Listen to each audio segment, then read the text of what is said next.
hard-hitting analysis of every fight on every UFC card. This is your source for everything you need to know for your daily fantasy MMA lineups. This is Daily Fantasy Knockout. Now here's your host, Drew Dean.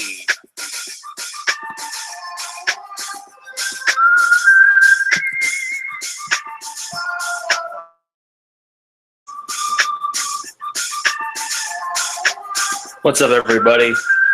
Drew Dean's not here today, but we're back at it again. I'm back at it again. Your host, Josh Stillman, for this episode of Daily Fantasy Knockout. Drew is still, or getting, he might have said in the last couple of episodes that he's recovering from surgery, and so he's been back at work this week. So a little bit too swamped to get in an episode with us this week. He might be able to join us a little bit later, but we're still trying to crank one of these out for you. Big thank you to Matt Lapes for the new introduction of Drew and mine from high school, or mine from high school and ours from college. And if you like what you heard there, you can find his work at soundcloud.com/LESS, Doles with 2 S's. So give him a follow, give him a listen. Other good stuff on there, and he'll be kind of helping us out with some other drops and sound effects and clips, I think, for the podcast going forward. So let's get into this week's episode, episode 16 of Daily Fantasy Knockout, this being for UFC on Fox 21, also called UFC Vancouver, between Carlos Condit and Demian Maia, which should be an excellent fight, potentially a #1 contender fight, perhaps. So just to recap real quick, the sort of competition that Drew and I have going from last week from UFC 202.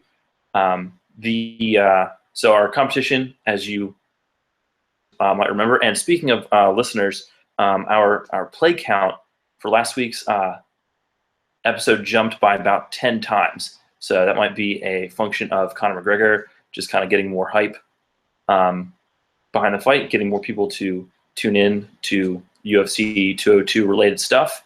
Some kind of glitch, I don't know what it is, but if you listened, thank you. We appreciate it. We're looking to kind of keep building on this thing.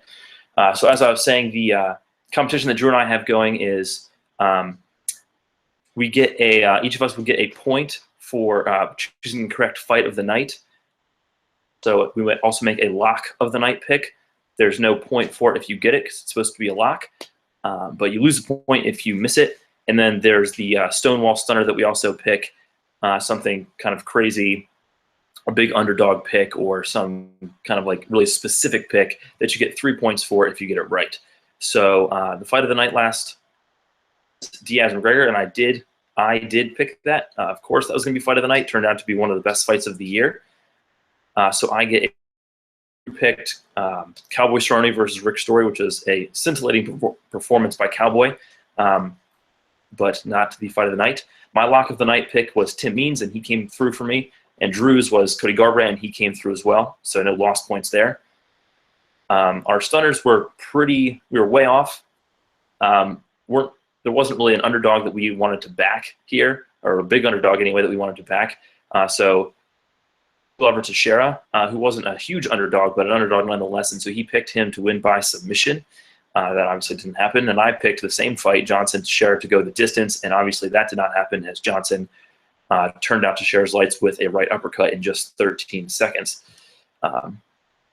So whiffed completely on those, but the new score with me gaining a point is now 10 in favor of Drew. So don't think that we'll be doing picks this week unless he can kind of make a miraculous appearance here while we're recording. But in any case, he's got the lead for now. So I guess I will jump into this somewhat abridged version of Daily Fantasy Knockout. As Drew's unable to do the podcast this week, we also sort of split some of the research, and I typically we split the research, but since he wasn't really able to help this week because of getting back into work and how crazy that was for him, I wasn't able to get through the entire card, but through most of it. So I will have to skip the Fight Pass portion of the undercard, but I was able to research everything else. Undercard, the Fight Pass portion that I will not be getting to, unfortunately. Those fights include lightweights Alex Ritchie versus Jeremy Kennedy, both UFC debutants. Middleweights Ryan James and Adam Hunter also making their UFC debuts. And then the Fight Pass headliner between Chad Laprice and Thibaut Goudy. I think you pronounce his French name, not totally sure. I fight, but didn't really get to look at Goudy much, so I don't want to make like an official pick. But I know Laprice is definitely a quality. He has gone 0-2 in his UFC tenure since on the tough, I think, 23 or 22 season, which McGregor versus Faber season 1. He got sent packing in the elimination round by turns out who's in the UFC, he's won a couple of fights, pretty good fighter. So in any case, didn't really get a chance to really look at Goudy there, but I would say I like Laprice in that fight, but I'll kind of stick to the fights that I did a little bit more research on. So that starts off with lightweights Shane Campbell and Felipe Silva. So Silva is making his UFC debut. He's 7-0 out of Brazil. I'm not sure what camp he comes out of exactly, but in any case, he is a kickboxer,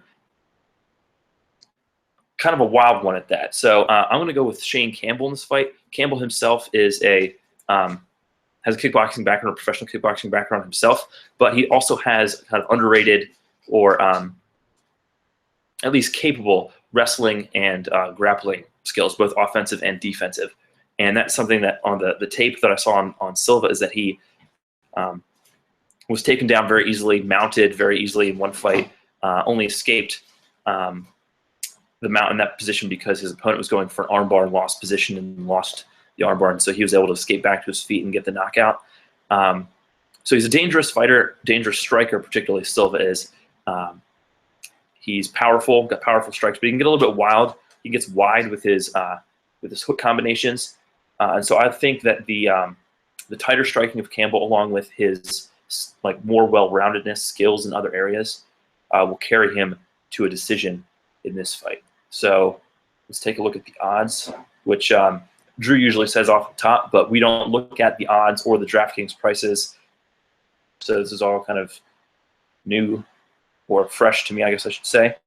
So Campbell comes in as the slight favorite at -135, and Felipe Silva is +115 underdog. Kind of about what I expected. Might have expected Campbell to be a little bit of a higher favorite there, but in any case, let's take a look at DraftKings, if this will load for me. See what their prices are here. Come on. Apologies for the wait. Here we go. So Shane Campbell comes in at, whoa. Okay, so right off the bat, we've got some serious discrepancy in the pricing. Shane Campbell comes in at 8,800, only 8,800 as a slight favorite, and Felipe Silva is 10.6 as the slight underdog. So that is pretty crazy. So Campbell obviously automatically makes a good value play right off the bat. Cheap of a price as a slight favorite in a battle where he will either be striking or in top position. I think he makes a very good play in either format. I'd be fine with him in cash or in tournaments for sure. Silva is definitely obviously more of a tournament play. His powerful striking and Campbell's tendency to be a little bit hittable. He was extremely hittable in his UFC debut against John McDessie. His chin was just like straight up in the air, and he just got wailed on a couple of times until he got knocked out. He's improved in that area a little bit, but he's still only 1-3 in the UFC, so he's definitely no world beater. Silva could, I think, is definitely capable of knocking him out with some of those power punches, but he's definitely, obviously, with that price, kind of a GBP play that you might sprinkle in case he's kind of pulls off that first round knockout, but not somebody I'm going to be having a ton of exposure to. All right, so that takes care of the first fight on the FS1 prelims. Actually, I presume they're on FS1. Actually, it says that they're all on Fox. All right, cool. So on the Fox prelim portion, that's the first fight. Second up, we've got middleweights Gareth McClellan and Italian Alessio Di Chirico. Alessio Di Chirico. Yes, sorry about that. So in this fight, I like Di Chirico. I've been extremely unimpressed with McClellan in his UFC fights. I think he's 1-2. His takedown defense has been just bad, just pretty terrible takedown defense. I guess that kind of makes sense. He's a karate stylist, and they said on one of the broadcasts he's a former champion in that discipline. And that I didn't really see a whole lot of his karate in his first couple of fights, but definitely more so in his latest fight against Magnus Sedenblad. Kind of showcased that like front leg side kicks, like a very kick-heavy offense. Good low kicks to the like body and head, throws head kicks, leg kicks. Just a very kick-heavy game. He's trying to keep the bigger Sedenblad, more powerful Sedenblad at bay, and was able to do it for the first round, but ended up eating a head kick in the second and then getting pounded out after that. His other two fights were grappling-heavy affairs. He was taken down 10 times by Bartosz Fabinski, which is crazy. Fabinski is a regular welterweight, and so Fabinski is a good grappler for sure, but to be able to take down McClellan 10 times, it just kind of speaks to McClellan's underdeveloped wrestling game. He also got taken down in his lone UFC win against Bubba Bush, got taken down 3 times, but was able to get top position and pound his way to a victory very late. So Chirico, impressive UFC debut. Most people were expecting him to get tuned up by first name. Drawing a blank on it right now, but his stand-up looked much improved. His footwork was a lot better. He wasn't nearly as stilted as he was in his pre-UFC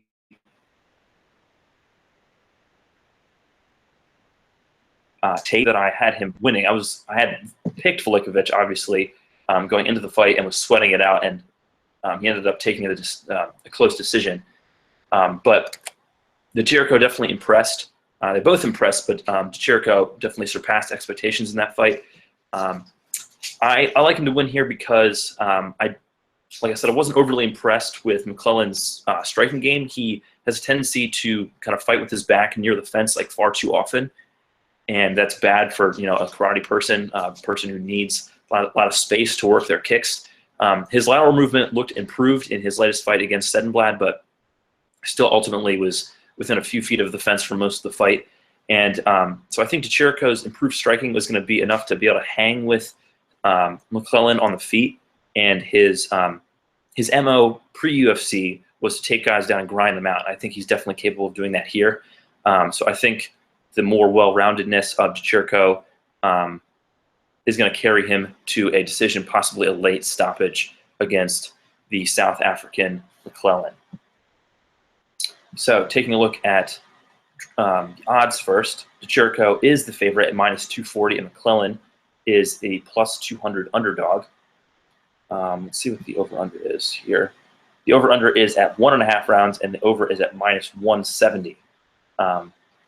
-170 to go over 1.5 rounds. But with that 1.5 rounds, stoppage is likely there. Going back real quick, sorry about that. Didn't look at the over-under for the Silva-Campbell fight. That is also at 1.5 rounds, and the over is at -155. So a stoppage looks like it's a possibility in that fight as well. Like I said, I liked Campbell in that fight. I liked Di Chirico in this one. So looking at the prices here, Di Chirico comes in at 11,000, pretty steep, while McClellan comes in at 8,400. Let me just take a glance at some of these other prices here to see kind of how Di Chirico stacks up. He is the most expensive fighter on the card. So that is obviously going to be a kind of a big salary to swallow, but he is among the largest favorites as well. This is a pretty well-matched card. It looks like Paige Van Zandt comes in at -225, and Chad Laprise comes in at -280. So I said that I liked Laprise off the top without having really seen much tape, on Thibault Goudy. So my kind of suspicions were kind of correct there. But let me see here. The Chirico is minus 240, and looks like he's the third biggest favorite on the card, but he's the most expensive at 11,000. So definitely not a salary value there. But for that price, I don't know that I can really roster him too heavily. I don't think that he blows the doors off McClellan in the first round, and you definitely need that kind of a possibility if you're going to roster somebody for 11,000. So it's going to be kind of hard, tough to have much exposure to Chirico here, even though I like him to win, even though he's a sizable favorite. You could hope that he gets top position and kind of pounds his way to a victory either really quickly or just lands tons of strikes. So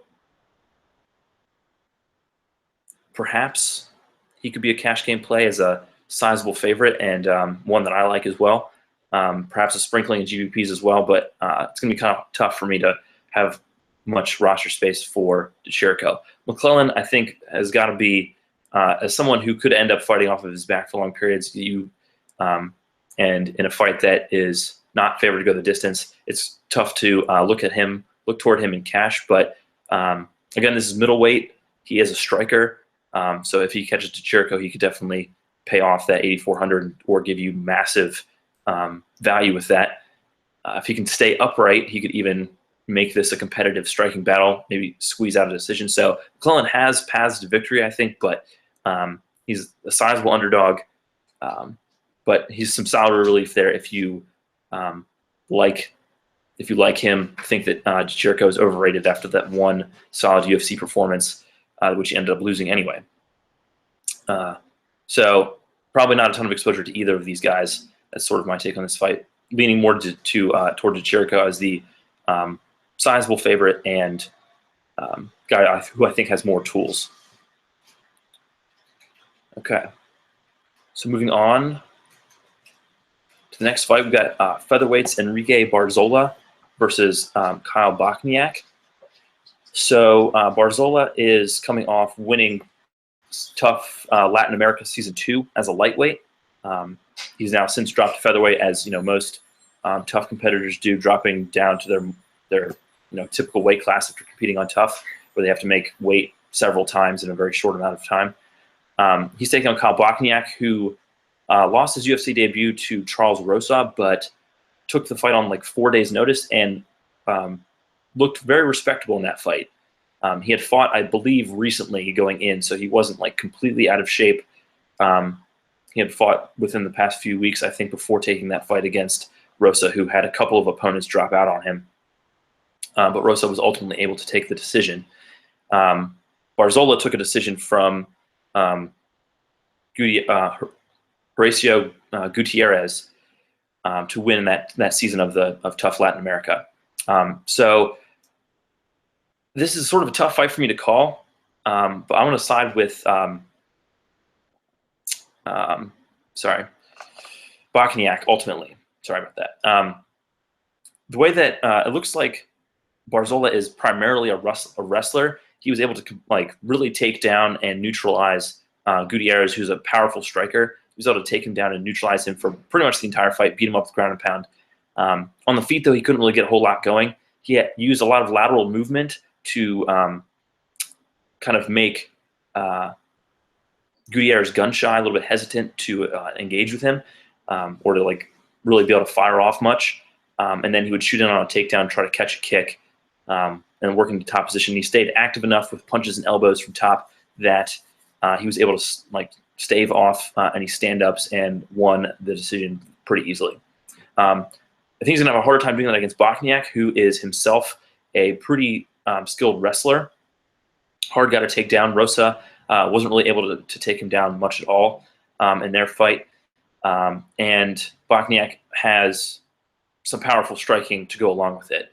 So I kind of side with Bochniak here. I think that he stuffs enough of Barzola's takedowns and works his striking enough. He might have a hard time really consistently connecting on Barzola if he uses the same kind of lateral movement. But that tricky lateral movement that Barzola was using in his fight really also kind of shut down his own striking offense. He was spending so much time moving around. He wasn't really able to get off very much. So I kind of see a similar thing playing out on the feet here, but I think that Bochniak can stave off the takedowns. He now has a full camp going into his second UFC fight, and I think that he takes a decision win against Barzola here, who fights out of a really small gym in Peru, I believe. I think that he still fights there even after winning tough. So I like Bochniak, who impressed in his debut, to get the decision win here. So looking at the odds here, Bochniak is the favorite at -160, and Barzola is the underdog at +140. The over-under is set at 2.5 rounds, and the over is at -175. So favored to go the distance. The prices on the two featherweights. Bochniak comes in. We've got some value again here. Bochniak comes in at 9,300, and Barzola comes in at 10,100. So gotta like Bochniak as the favorite. A little bit more sizable favorite than who was the other person who was mispriced? Shane Campbell. He's a little bit of a heavier favorite than Campbell. Bochniak is -160, while Campbell is -135. Campbell was severely underpriced though at 8,800, and Bochniak is 9,300, which is still definitely a value.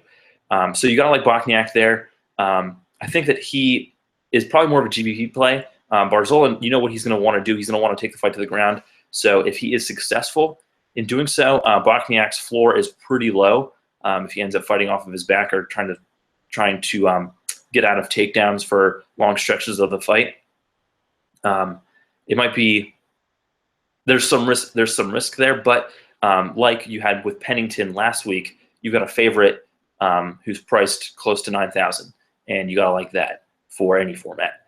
So I like Bochniak, obviously, as the superior play here for his value, and I picked him straight up. So he's viable in cash. I think less attractive than Campbell is. Yes, than Campbell is for sure, despite being a slightly heavier favorite. Barzola, I have a hard time seeing him paying off that 10,100. You probably needed, I guess I shouldn't say I have a hard time seeing it. He would have to pretty much do the same thing he did in his last fight, which is ground Bochniak and beat him up. But even in doing that, Barzola only got 55 points in a dominant decision, probably because most of his strikes aren't significant. He's staying active, but he didn't spend a lot of the fight postured up, raining down heavy ground and pound on Gutierrez. So I probably won't have too much exposure to Barzola here. I think Bochniak showed himself to be the one problem that I saw on pre-UFC tape of Bochniak is that he could get a little bit too aggressive with his grappling and give up position, which could be a problem for sure against someone like Barzola, who isn't going to give up position and is going to take advantage of that. But still, I like Bochniak here, and I think he's a superior play. Okay. Next up on the Fox prelims, we have the feature prelim of the night, which is Sam Alvey versus Kevin Casey at middleweight. So if you've read my past blogs that have of Kevin Casey fights, or heard our podcast when Kevin Casey last fought, you know that I am super low on Kevin Casey. I'm not a fan of his as a fighter, I should say. I know that I don't want to necessarily say that I dislike the person. I know that he popped for performance-enhancing drugs at one point, but at this point, who hasn't? But in any case, it's going to be pretty hard for me to pick Casey in pretty much any fight. He is a Brazilian Jiu-Jitsu black belt and a strong, powerful southpaw. He's got an overhand left, and he showed really hard overhand left, and he showed good low kicks in his last fight against Elvis Mutapcic, which went to a draw, which is unfortunate for anyone who played Mutapcic, which is me last time out. But in any case, beyond that, he doesn't really have much. he had a good takedown in his fight with Mutapcic, like a powerful double leg that he kind of charged across the octagon to get. But he has awful stamina, and that's really like his main Achilles heel. He just cannot keep up any sort of output beyond the first round. His wrestling is not that impressive, and neither is his top game. His top game is like all about fundamental positional dominance. He's not aggressive with submission attempts or guard passes. He took down Mutapcic with, I don't know, maybe 2 minutes left in the first round of their fight. It didn't work to pass until about 30 seconds left in the round, and by then it was too late for him to really do anything with it.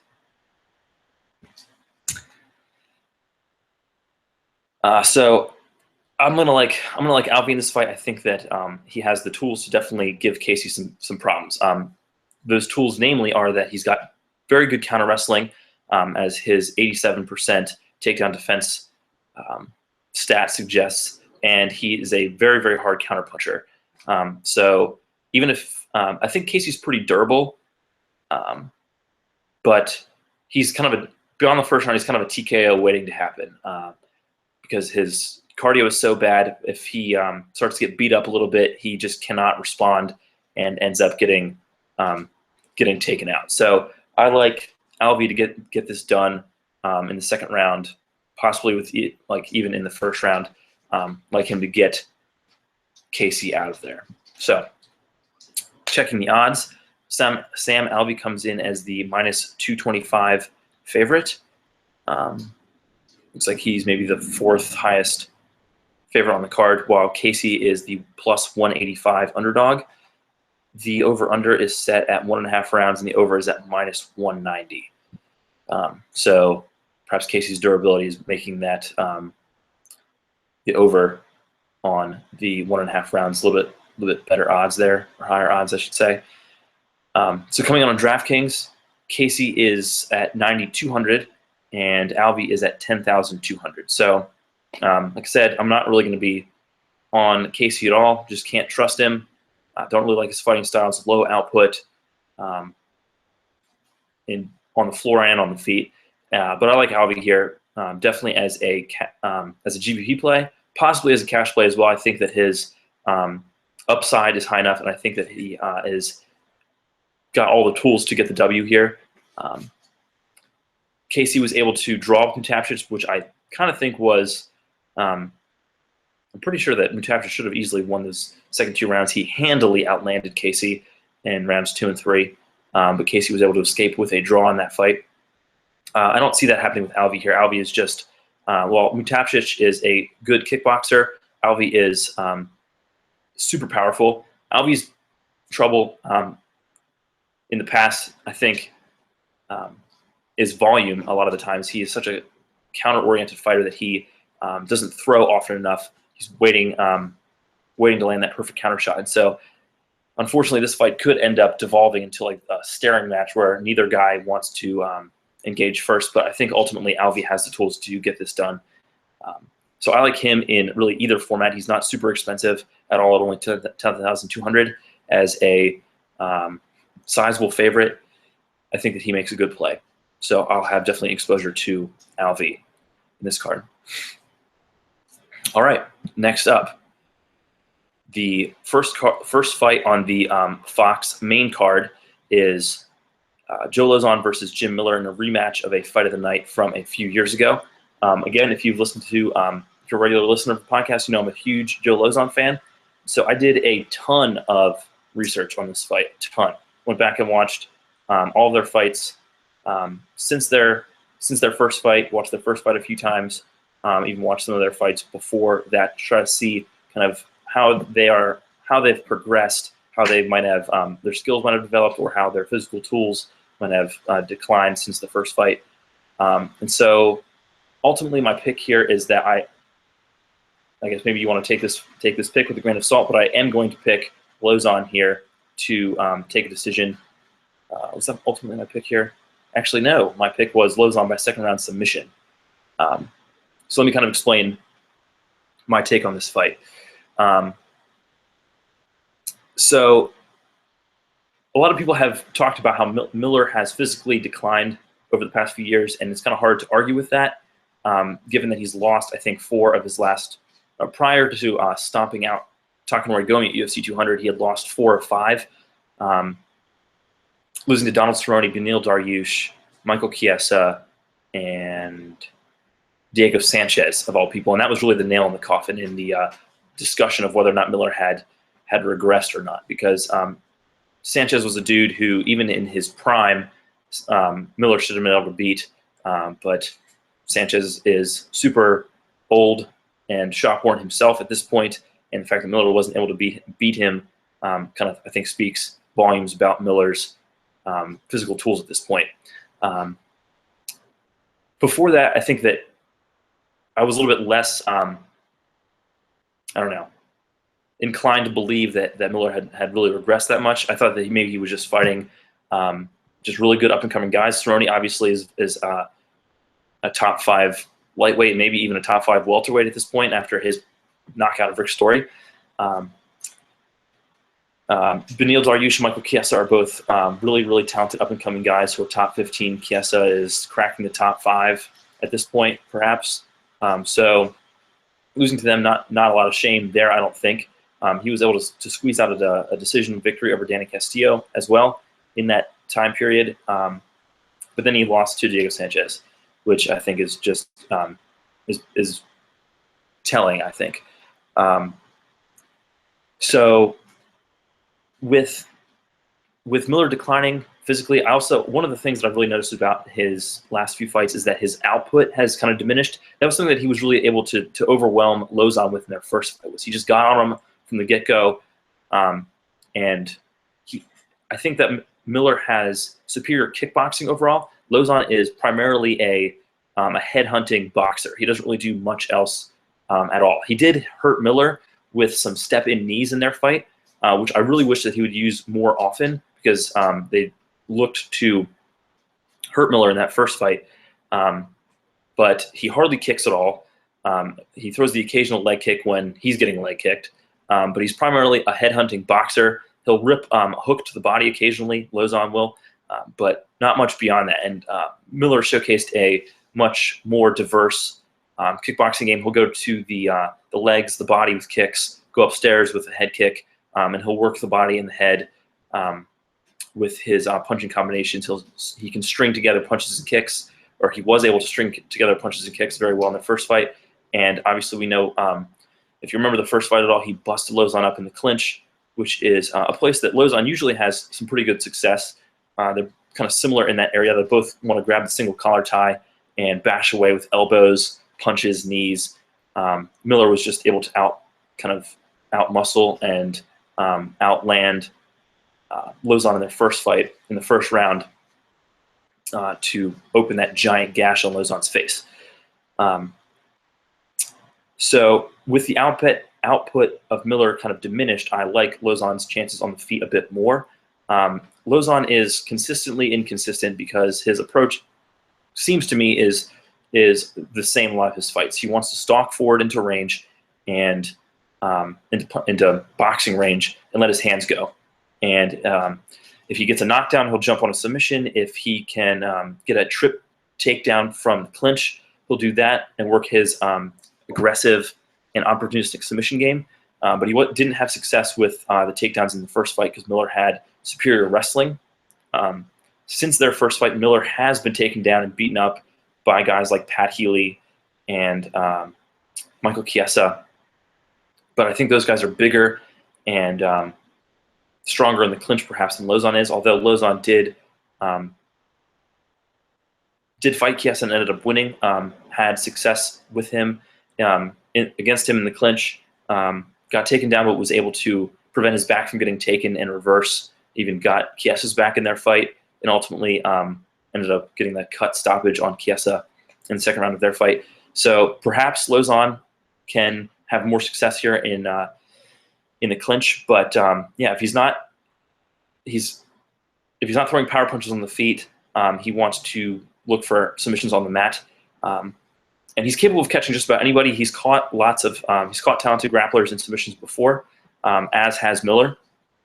I think that Miller probably has the overall advantage in grappling his fundamentals and positional game are a little bit more consistent than Lozon, who will just dive on any kind of submission from anywhere and doesn't mind giving up position to do it.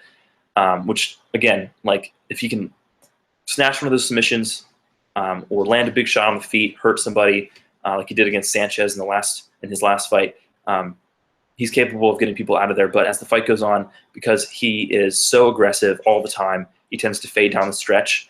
But again, I'm kind of talking about reasons not to like Lozon here, but Miller really tired down the stretch in his fight with Sanchez, which was not the typical Diego Sanchez fight, which is blood and guts and constant striking, constant wrestling, grappling exchanges, just a giant back and forth battle. It was not that kind of fight.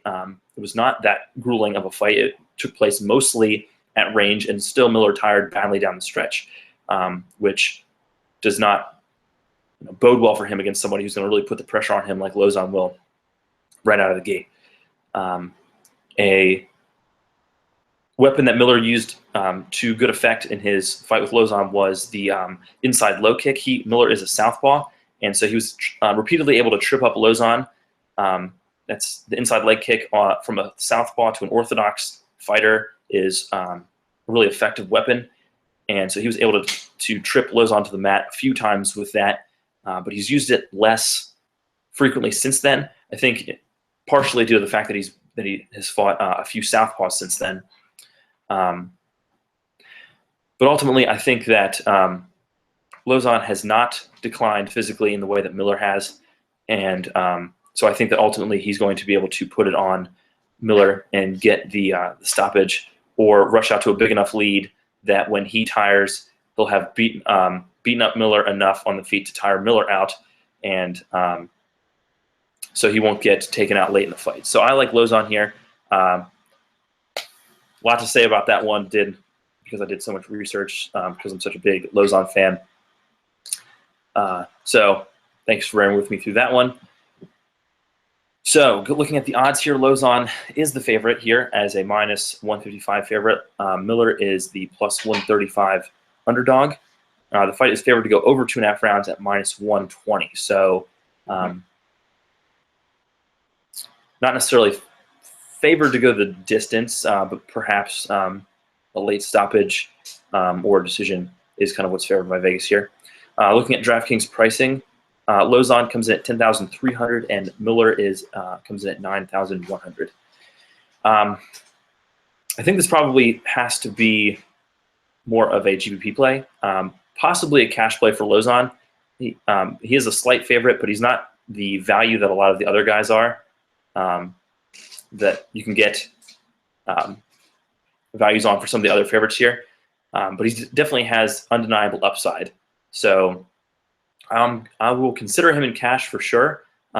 He could end up storming Miller for the first round stoppage. He was also able to gut out a decision win. Lozon was able to gut it out to go the distance with Miller despite getting bashed up really badly in the first round. We know how durable Lozon is. So if he doesn't get caught in a submission, which I don't think happens here, I think that he could definitely pay off that price at 10,300 in cash or in tournaments.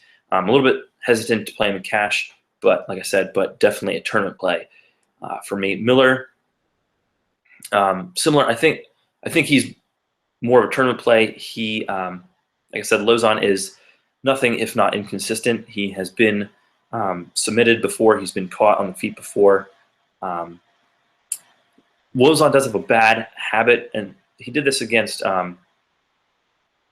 Evan Dunham a lot, and Jamie Varner a good bit too, before ultimately getting the win over Varner, is he'll stalk forward into range, but Lozon doesn't do a very good job of fighting long. He doesn't jab very much. He did so in a recent fight, I forget which one, but again, it's not something that he doesn't really have much of a long range game. He doesn't jab a whole lot, doesn't kick a whole lot. So in order for him to get into his preferred range, he sometimes has to wade through the strikes of guys who are better suited to fight or who have more weapons at long range. Dunham, despite them having the same reach, Dunham had a better jab and was repeatedly able to tag Lozon as Lozon tried to close into the pocket, and Lozon just ate shot after shot after shot after shot.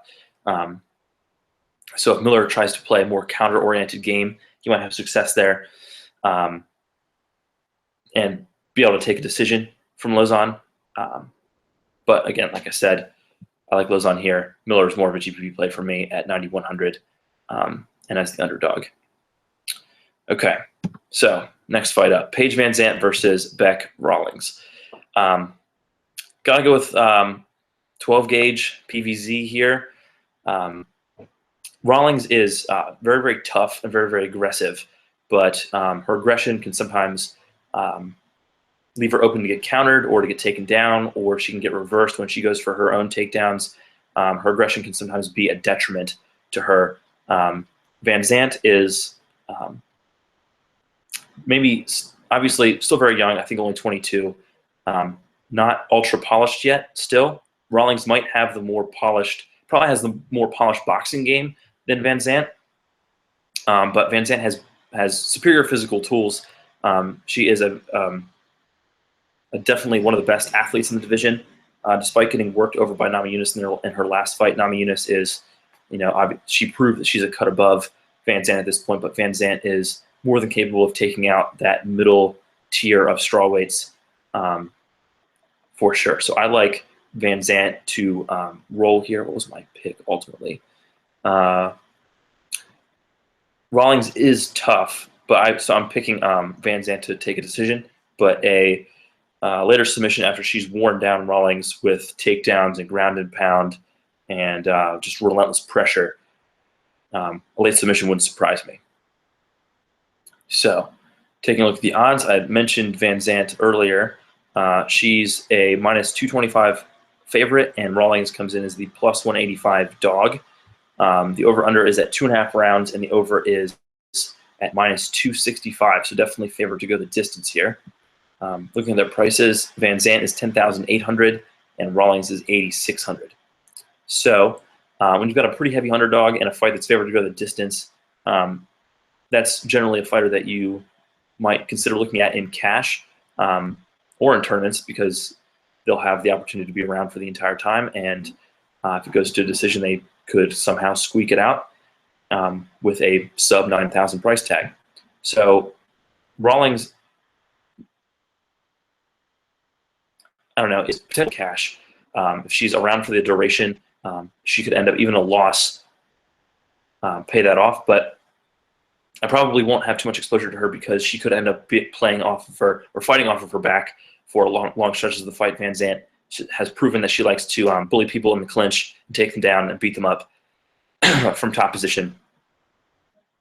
So Rawlings might end up with a very, very, very low floor if that ends up happening. Van Zant, it's tough to roster her at her really, really steep price tag. She doesn't have really first-round finish upside, I don't think. At least it's not particularly likely. That's not really her game. She's more attritive, gradually wearing people out, beating them down, and then taking them out late in the fight. So I guess that she could pile up tons of points early and eventually take a submission and get you decent return on your investment there. But I probably won't have too much exposure to either of them. Potentially Rawlings maybe in cash, but I think there are other options around her price point, like Campbell, who are going to get you better results there.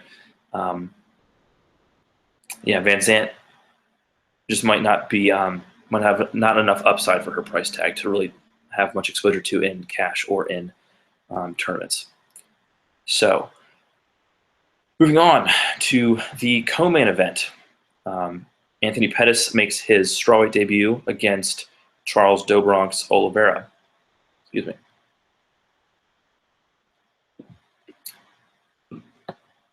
All right. So I like Pettis in this fight. I know that he has obviously underwhelmed in his last few fights. Lost his last 3 to Edson Barboza, Eddie Alvarez, and Rafael dos Anjos. Although many people believe that he should have beaten Alvarez in their fight. The problems with Pettis at this point are well known. He really needs a ton of space to work his kickboxing. He's more of a sniper than a volume guy, and that has cost him in a lot of fights recently.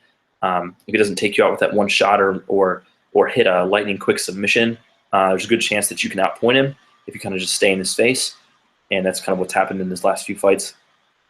But I don't really think that Oliveira has the style to really give Pettis a lot of problems here. Oliveira is a capable striker, but he's very upright, which I think is going to really leave his body open to kicks from Pettis, which is a weapon that he's used a lot in the past. Took out Don Cerrone with those.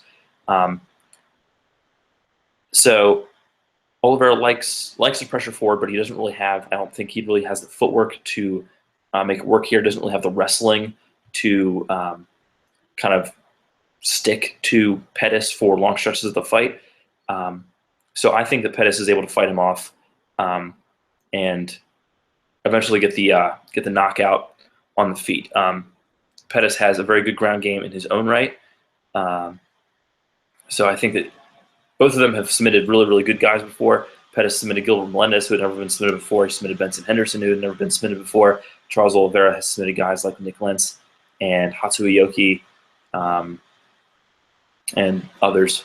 So their submission games, I think, will probably wash out. But ultimately, I think that Pettis is able to keep us on the feet and get the knockout to right the ship. Hopefully he doesn't look – I didn't see the weigh-ins yet, although I'm recording this Friday afternoon, so they have happened. Let me just double-check real quick to make sure that he made weight at least. I'll check that, I guess, while I'm starting to talk about the next fight. Yeah, that is one concern. Is Pettis dropping down to 145, cutting all of that weight for the first time. That could be pretty brutal for him. But again, like I said, ultimately I like him to win. So looking at the odds here while that page loads, Pettis is the favorite at minus 200. Looks like I'm so far. My picks, unfortunately, still value there in some of those fights on DraftKings. Charles Oliveira is the plus 170 underdog. The over-under is set at 1.5 rounds, and the over is at minus 160. Okay, and their price is Pettis comes in at 10,400, and Oliveira comes in at 9,000. So, is this a reasonable cash play?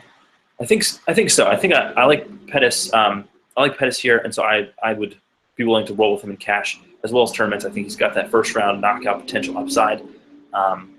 Oliveira would definitely have to be more of a GPP play, but not one I'm going to have a ton of exposure to.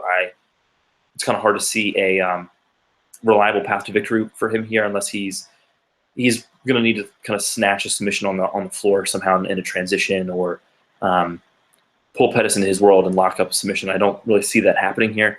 So I like Pettis he's reasonably priced, got upside. I think he's a viable play in cash or tournaments. So weigh-in results, I can get those up. Still waiting for those to load. Okay, I'll just, here we go.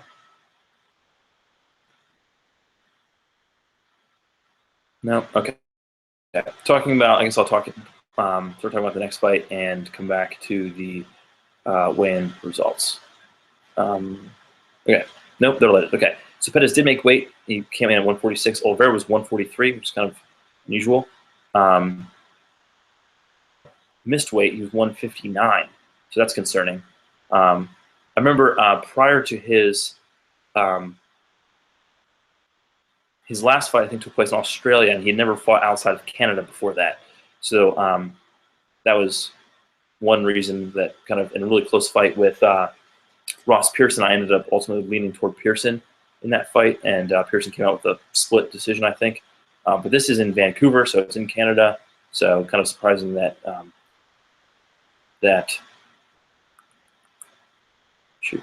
Laprise missed weight. Maybe an injury there, something to think about, but he was already a pretty big favorite, so maybe not enough to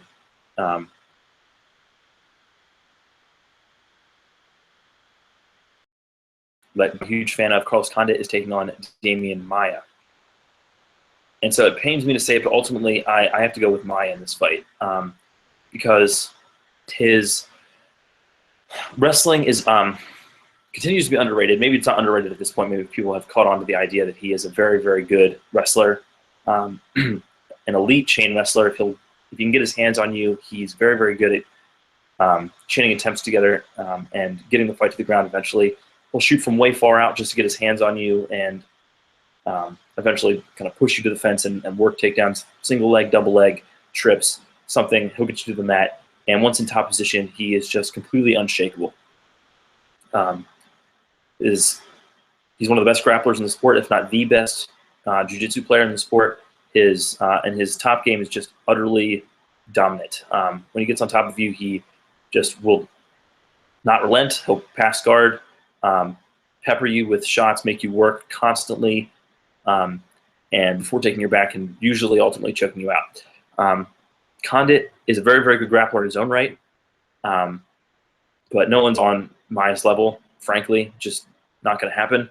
So Condit needs to try to avoid the ground at all costs here. He typically doesn't have very good takedown defense, but part of that is that he's not really that afraid of being taken down. He'll throw up submissions from his back, look to sweep, and so he doesn't really mind being taken down. Really loved his fight against Johnny Hendricks. Hendricks was able to take him down like 8 times or something, but Condit stayed aggressive, stayed offensive the entire time regardless. He would sweep, he would go for submissions, he'd stand back up and just keep throwing with reckless abandon, not caring if he got taken down because he was confident in his guard. But that's just not an option here against Maia. If he gets taken down, that's a wrap for that round. He's going to be defending for the rest of the round probably. I haven't really seen very many people who have been able to get up once Maia takes them down. McDonald was able to do it one time in his fight with Maia, which is, I think, Maia's, second fight at welterweight, perhaps. But McDonald has a much better sprawl than Condit does and has much longer jabs, does a much better job of fighting long and maintaining distance than Condit does. Condit undeniably has a striking advantage here, but he is super aggressive and has a tendency sometimes to overextend himself, and he just kind of continues to move forward, throwing strikes, which leaves him open to reactive takedowns, which is the worst possible thing that can happen to him against Maia. I will say that Condit has shown an ability to change up his game plan at times. Most notably, I think, in his fight with Nick Diaz. Most people expected that to be a barn burner, back and forth slobber knocker war where the two dudes were just going to beat the crap out of one another. And Condit fought, probably it was kind of a disappointing fight because I really wanted to see that war, but he fought a smart fight against Nick Diaz and stayed out of a slugfest, stayed at long range, refused to get cornered, kind of I don't want to say that he was running, but he would kind of did what Conor McGregor had to do in his fight with Nate Diaz, which is just like he had to kind of run a little bit to make space, get back to the center of the cage so he wouldn't get cornered on the fence. So he is capable of changing his game plan. It's not something that Condit normally does. He's normally all offense all the time. But something like that would behoove him here against Maia. I just don't know that he'll be able to stay off of his back for 3 out of the 5 rounds, or to possibly win a decision, or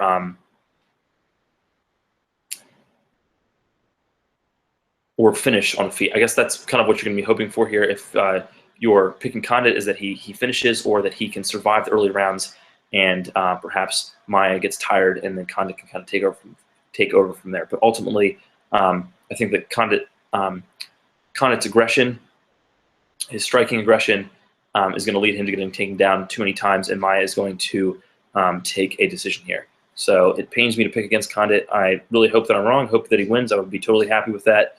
But I'm going to pick Maia here. So looking at the odds in this fight, Condit is the slight favorite at -125, and Maia is the slight dog at 115, plus 115. The over-under is at 3.5 rounds, and the over is at -117.